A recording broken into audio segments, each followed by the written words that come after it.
Unleash the power of knowledge and connect with the heartbeat of the African diaspora. Download our African Diaspora News Channel app now on Google Play and Apple App Store. Stay informed with authentic and diverse perspectives, breaking news, and cultural insights. Immerse yourself in a community that celebrates unity, resilience, and progress. Experience the vibrancy of the diaspora at your fingertips. Don't miss out. Empower your perspective today. Search African Diaspora News Channel and join the conversation. My name is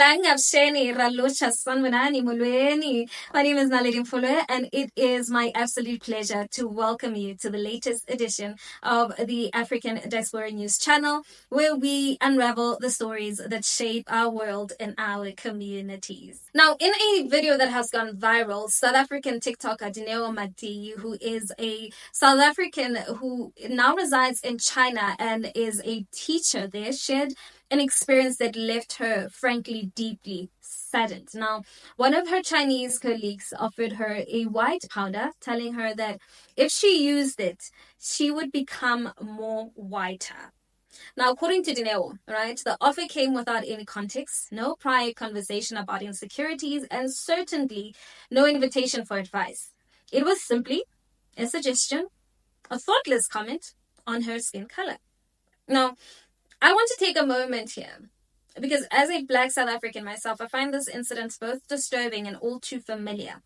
On one hand, it speaks to the global colorism that Black people face, whether they're in Africa or in Asia or anywhere else. But on the other hand, it also reveals something deeper about how we as Black people continue to navigate the world, which is constantly confronted with the idea that our natural beauty is somehow less than or in need of improvement. Let's have a look at this video.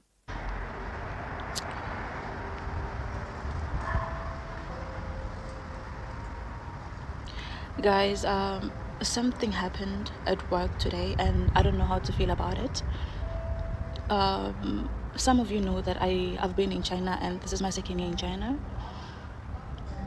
I used to live in Guangzhou before, which is a big city, but now I just recently moved to a very small city and I've been here for like 2 months now. It's a really good place. I got a really nice job and everyone is just so nice here. I work in a high school now. So today I was just minding my own business in the office, preparing for my classes, and then my Chinese colleague comes up to me and then she has this powder. I'm gonna show you the powder now. And then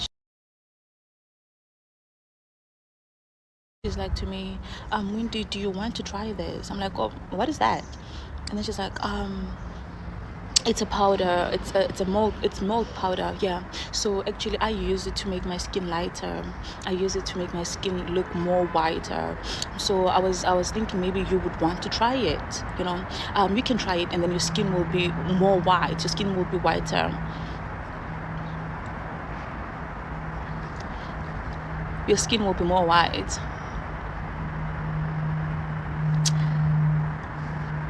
Now, what struck me most about Danielle's story is how her colleague, without any awareness or her feelings or background, right, assumed that Danielle would be interested in lightening her skin. I mean, let's be clear. This wasn't a conversation about skincare or a genuine concern for her well-being. This was a belief, perhaps unconscious, that darker skin is undesirable and that the closer you are to a lighter complexion, the more beautiful you become. And the offer, I believe, wasn't rooted in any compassion. It was a reflection of a mindset that still pervades many parts of the world where lighter skin is seen as the standard beauty and the ideal. And this behavior, right, is so ingrained in society that it becomes second nature to suggest ways to improve someone else's skin. It's a form of microaggression, I believe, that can be a lasting psychological impact on the person on the receiving end. And this brings me to a point I want to make clear. We must begin to reshape our perception of beauty. We must encourage young Black children, especially, to embrace their natural selves, to love their dark skin, their coiled hair, their rich cultural heritage. This is a message we must continuously reinforce, whether through our families, our communities, or even through the media. And to Dineo, right, I want to say this. What you've shared is powerful. And not just because of the act itself, but because it opens the door for a much needed conversation. We need to keep talking about colorism. We need to keep addressing how deeply it affects us psychologically and emotionally. And for anyone else watching this, let this be a reminder that our beauty is not defined by anyone else's standards but our own. And it's time that we start to educate not only ourselves but others about how to truly appreciate and respect each other's differences without feeling the need to impose harmful ideals upon one another. Now, that's just my opinion. What do you think? Let's keep the conversation going in the comment section. We really want to hear from you. And while you edit, please don't forget to give this video a thumbs up. That's it from me. Till we meet again, it is